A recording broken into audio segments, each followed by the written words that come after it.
నమస్తే అన్న అందరికీ నమస్కారం. కువైట్ లో 10 లక్షల మంది భారతీయులు ఉన్నారు. అలాగే ఈ రోజు కువైట్ లో నరేంద్ర మోడీ గారు పర్యటించనున్నారు. ఈ నేపథ్యంలో చాలా మంది అడుగుతూ ఉన్నారు, నరేంద్ర మోడీ గారిని కలిసే అవకాశం ఉందా, అలాగే నరేంద్ర మోడీ గారిని ఎవరెవరు కలవవచ్చు, అలాగే ఆయన భారతీయులను ఉద్దేశించి ప్రసంగించనున్నారు కదా, ఆ యొక్క ఇండోర్ స్టేడియం కు ఎవరెవరు వెళ్లవచ్చని చెప్పేసి చాలా మంది కామెంట్లు పెడుతూ ఉన్నారు.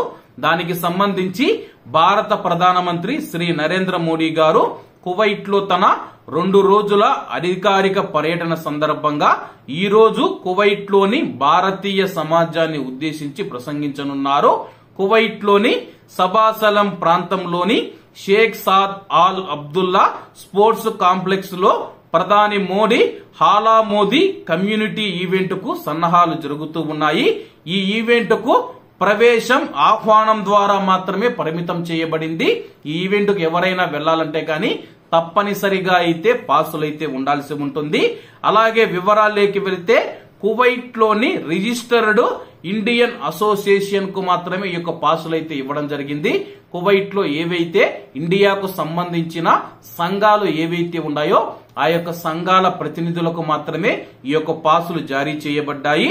ఇండోర్ స్టేడియంలో జరిగే ఈ యొక్క కార్యక్రమానికి దాదాపు 4,000 నుంచి 5,000 మంది భారతీయులు హాజరయ్యే అవకాశం ఉందని చెప్పేసి, అలాగే కువైట్ రాజు Sheikh Mishal Al Ahmad Al Jaber Al Sabah గారి యొక్క ఆహ్వానం మేరకు కువైట్ లో 2 రోజుల అధికారిక పర్యటనలో కమ్యూనిటీ కార్యక్రమంలో భారతీయ ప్రవాసులతో నరేంద్ర మోడీ గారు సంభాషించనున్నారు. మరియు ఆయన భారతీయ కార్మిక శిబిరాన్ని కూడా సందర్శించనున్నారు. అలాగే 43 ఏళ్ల తర్వాత కువైట్ లో అడుగు పెడుతూ ఉన్న మొట్టమొదటి ప్రధానమంత్రి గారు కూడా నరేంద్ర మోడీ గారే. అలాగే ముఖ్యమైన విషయం ఏంటంటే, పాసులు కలిగి ఉన్నవారు ఎవరైతే ఉన్నారో 12 గంటల 30 నిమిషాలకైతే స్టేడియానికైతే చేరుకోవాల్సి ఉంటుంది.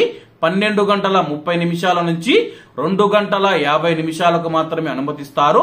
2 గంటల 50 నిమిషాల తర్వాత పాసులు ఉన్నా సరే అనుమతించబోమని చెప్పి అధికారులు తెలియజేస్తూ ఉన్నారు.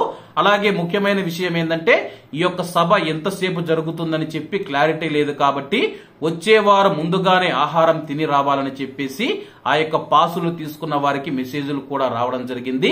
అలాగే కువైట్ లో ఎవరెవరికి పాసులు వచ్చాయని చెప్పేసి కామెంట్ రూపంలో తెలియజేయాలని కోరుకుంటూ, అలాగే కువైట్ లో ఉన్న 10 లక్షల మంది భారతీయులను ఉద్దేశించి ఆయన ఏమి ప్రసంగించనున్నారు, 43 సంవత్సరాల తర్వాత కువైట్ కు వస్తూ ఉన్న తొలి భారతీయ ప్రధానమంత్రి భారతీయులను ఉద్దేశించి ఏం ప్రసంగించనున్నారని చెప్పేసి 10 లక్షల మంది భారతీయులలో ఉత్కంఠ నెలకొంది.